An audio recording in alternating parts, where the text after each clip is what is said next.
দেখছো কি এভাবে তাকি তাকি? কেন আমি কি তোমাকে দেখতে পারি না নাকি? আজ তো 7 বছর বিয়ে হয়েছে তোমার সাথে আমার, 7 বছর তো দেখি আছে, তাও দেখি মন হচ্ছে না। না মন হচ্ছে না, যতই দেখছি ততই নতুন লাগছে। তাই নাকি শোনা? আমি তোমাকে এত মন দিয়ে মনে প্রাণে ভালোবাসতাম, তো বুঝি কেন তুমি বিয়ে করেছিলে গো? আরে মারা ওটা ভুলে হয়ে গেছে, ওসব কথা বাদ দে। মানুষ ভুল করে তো জীবনে কত কি অন্যায় করে ফেলে রে, অত ধরতে গেলে হবে বল? সেইটাই কথা গো।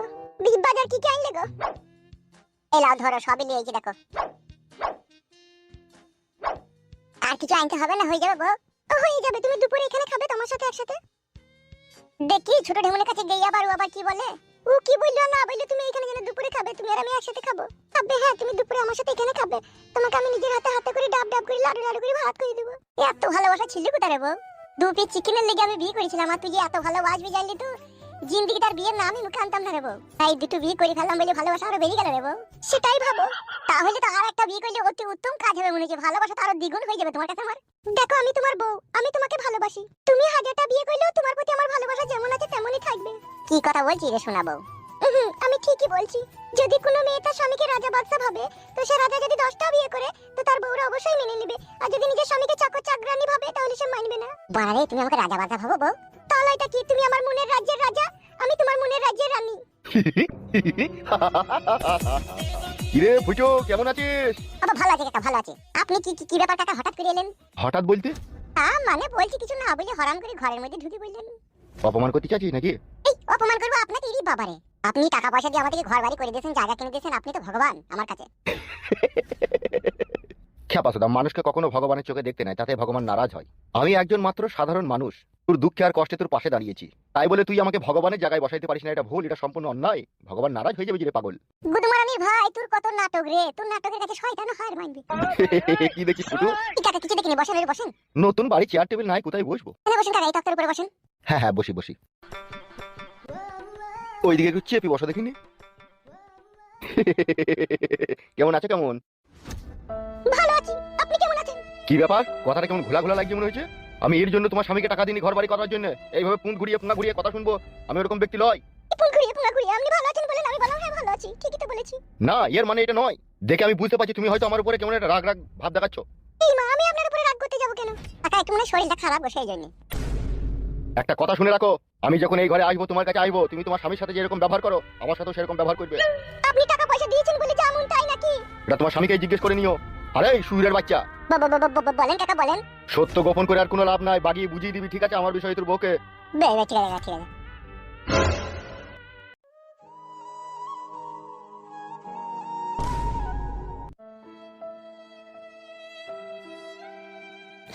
কি হয়েছে বলো তো, তোমার সামনে এরকম কথা বলে এমএলএ সাহেব তুমি কিছু বললে না? কি হয়েছে গো? তুমি আমার গা ছুঁয়ে বলো, সত্যি কথা বলো, তুমি একটা মিথ্যে কথা বলবে না। ও এরকম কথা বললে তুমি চুপচাপ থাকলে, তুমি কিছু বললে না কেন বলো? আমি আর তোমার কাছে কোনো জিনিসটাই আর গোপন করব না, সত্যি কথাটাই তোমাকে বলবো বউ। তুমি সত্যিটাই বলবে বলো, কি হয়েছে সত্যিটাই বলো।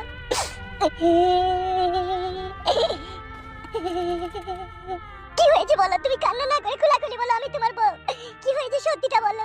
শোনা বউ গো, আমার মতো হতভাগা কাপুরুষ যেন আর পৃথিবীতে কোথাও যেন না থেকে থাকে। আমি শুধু তোমার জীবনের আর আমার জীবনের কথা ভেবে এমএলএ সাহেবের শর্ত আমি মেনে নিতে রাজি হয়েছিলাম, এছাড়া আমার কোনো রাস্তা ছিল না বউ। এ কি বলছো তুমি গো, কি শর্ত তুমি মেনে নিয়েছিলে বলো, তুমি আমার কসম লাগে বলো। শোনা বউ, তাহলে শুনো সেদিনের ঘটনার কথা। যেদিন ছোট ঢেমনের সাথে তোমার ঝগড়া হয়েছিল বাড়িতে, সেদিন যখন এমএলএ সাহেব ফয়সালা করে দেয়, তখন কিন্তু বললো যে তোকে আমি একটা এমএলএ কোটা ঘর পাইয়ে দেবো। তো সংসারে যেরকম এই জন্য অশান্তি ঝগড়া হয়েছিল, তো আমার সাথে চো পার্টি অফিসে। তা আমি পার্টি অফিসে যখন যাই, পার্টি অফিসে বললো,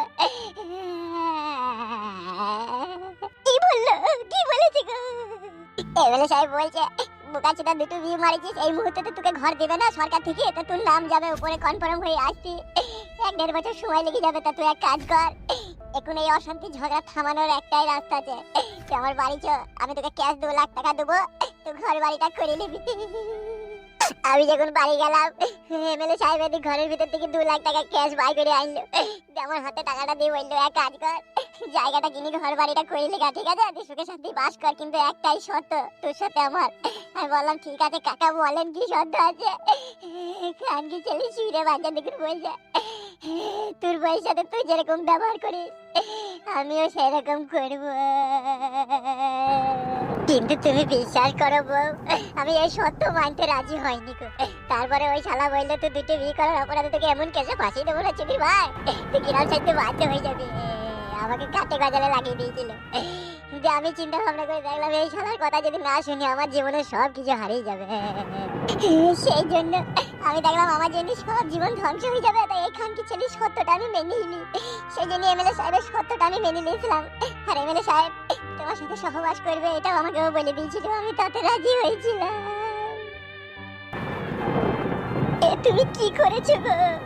তোমার চোখের সামনে অন্য এক পরপুরুষ আমার সাথে সহবাস করবে, তুমি সেটা মেনে নিতে পারবে?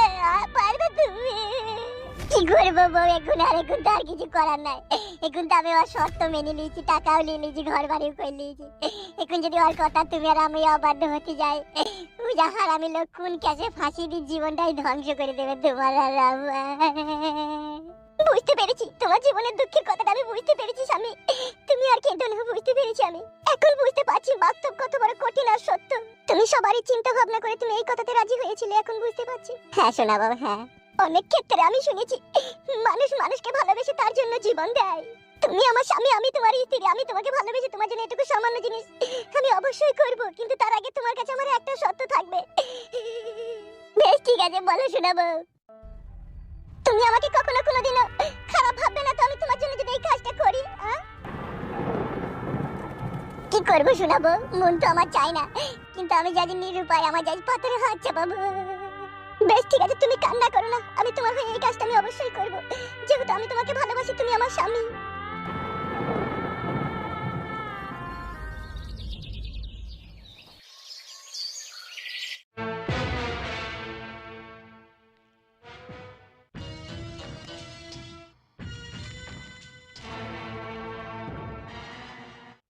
বড় ভাই আপনি এইভাবে ভিতরে ভিতরে গুমড়ি গুমড়ি কষ্ট পাবেন না বড় ভাই, প্লিজ।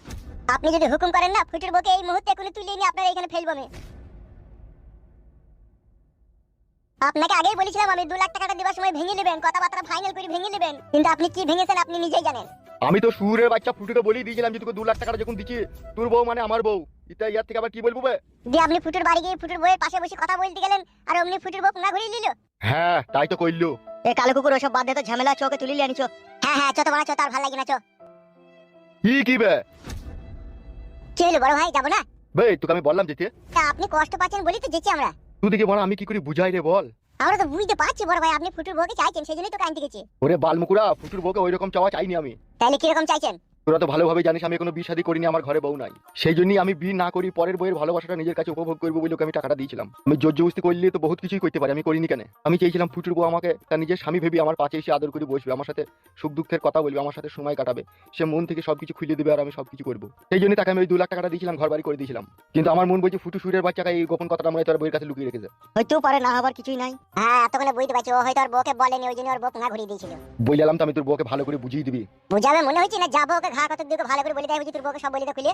সেটা তো হবেই, দাঁড়া দাঁড়া একটু ধৈর্য রাখ, একটু ধৈর্য রাখ। আজকে সন্ধ্যেবেলায় যাবো, ফুটুর বউ যদি আমাকে নিজের স্বামী ভেবে যদি আদর ভালোবাসা না দেয় তাহলে ফুটুর অবস্থা খারাপ হয়ে যাবে মনে কর। আজকে দিনটা দাঁড়া, অপেক্ষা কর।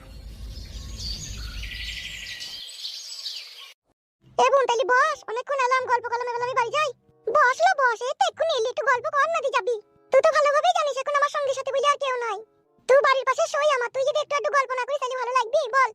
গল্প তো কইতে ইচ্ছা হইলো, কিন্তু এক সময় আমার ভয় লাগে, তোর ভাতার আবার একটু টেরি মাতালি আছে, ও যদি আবার চলে আসে তাহলে আবার আমাকে আবার অন্য কিছু বলবি জানিস তো। কি আবার বলবি, সে কাদা কুকুর বেটা, সেটাই বাইতে না ওই বাইতে আছে, সেই ডেমনের কাছে আছে এখন। তুই ভালোই করলি লো, সে ছুরিটা এখান থেকে সরিয়ে দিলি, ভালোই করলি, তুই এবার একা আরাম করে থাকতে পাবি। হ্যাঁ বোন, সে সতীন সাত মারানি কি আমি এখান থেকে তাড়ালাম বলি তো আমি তোর সাথে গল্প করতে বেশি, কথা বলতে বেশি, নাহলে ওই ডেমন থাকলে তোর সাথে গল্প হইতো না, কথা বলতে হইতো না। কোথায় কি ফিস ফাস করে লাগিয়ে দি, ঝগড়া শান্তি লাগিয়ে দিত। হ্যালো দি, তাইলে তোর ভাতার কখন কি তোর কাছে কোন টাইমে আসবে বলে দিছে? কেন লো, রাত্রে থাকবি ও আমার কাছে, আর দিনে ওই ছুরির কাছে থাকবি। ভালোই করেছিস লো, রাত্রে লি, রাত্রেই তো মজা না। হ্যালো আমি তোকে একটা কথা বলছি, তোর কাউকে বলি না লো। হ্যাঁ এই লো, কি কথা লো বল। কাউকে বলি না লো, বলি না, তোকে বলি বলছি। না লো না, তো বিশ্বাস করিস না, এমনি বল, কোনো ভয় নাই বল। এলো ভাতার ছাড়া আমার সাইডে আরেকটা নাম আছে লো। এই লো, কি কে এলো সে ছোড়া আবার? তুই ভালো সময় এখন, সামনেও একজনা পেছনেও একজনা, দুই দিকে দুজনা ঘুরতে মারবি, কি মজা পাবি লো। হ্যালো হ্যাঁ, সেই জন্যই তো আমি ওকে সাইড করে রেখে দিয়েছি পার্সোনাল করে। তুই কখন আসে, কখন তোর কাছে আসে? আমি ডাকলেই চলে আসবি? আমি তো কোনোদিনও দেখিনি, একদিন দেখাই দেখিনি। বেশ এই দিন এলি পরে তোকে আমি ডাকবো, তোকে ফুস করে আড়াল থেকে একবার দেখাবো। হ্যাঁ দেখাবি তাহলে খুব ভালো হবে। হ্যাঁ দেখাবি। হ্যালো, তোকে একটা কথা বলবো। হ্যাঁ বল। হ্যালো, আমার জন্য একটা দেখ কেন এলো? আমারও তো ওই হেতিরে কম জোরে আমার স্বামীর। কেন পাচ্ছি না ঠিকঠাক ভাবে তোকে দিতে? পাচ্ছি, সেরকম পারে না। ফাদা কুকুর বেটা সেরকম পারে না। ও ভইলেই পড়ে যায়। কি কি লো, ভইলেই পড়ে যায়। হ্যালো, হ্যাঁ ওই 4 বছর থেকে ঘষা মাজা করে। হ্যালো, তাইলে শুন, বল। আমি আজকালের মধ্যেই ডাকছি। দেখি আমি ওকে বলি, ওই যদি কোনো বন্ধু বন্ধু থাকে তাহলে তোর সাথে লাইন করে দেবার ব্যবস্থা করব আমি। তাহলে ভালোই হবে না? তোর আর আমি একসাথে ভালোই হবে না? তাহলে কই দে। চুপ চুপ চুপ চুপ।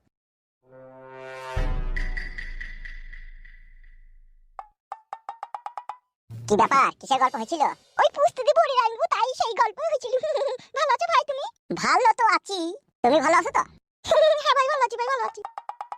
এ বোন তাহলে বস, আমি আসছি। হ্যাঁ আবার পরে কথা হবে। কেন লো বস? না না তোর ভাতা রয়েছে, তুই গল্প কর, আমি আসছি, আমি পরে কথা বলবো। বেজা তাইলে।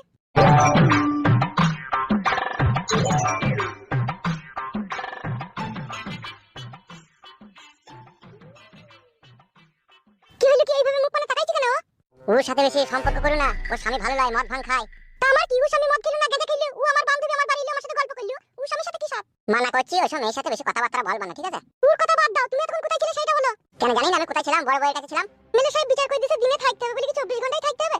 আইরে বাইরে তো খানিক বসে থাকতে পারো। বাইরে বাইরে থাকা থেকে নিজের ঘরে বসে থাকা ভালো লাগে। থাকবো থাকো, কিন্তু একটা কথা শুনি রাখো। কি শুনি রাখবো? দিনের বেলায় দুবার তিনবার ওর কাছে সহবাস করে সজনে ঝরিয়ে ফেলে দিও না, তাহলে রাত্রে দাঁড়াবে না।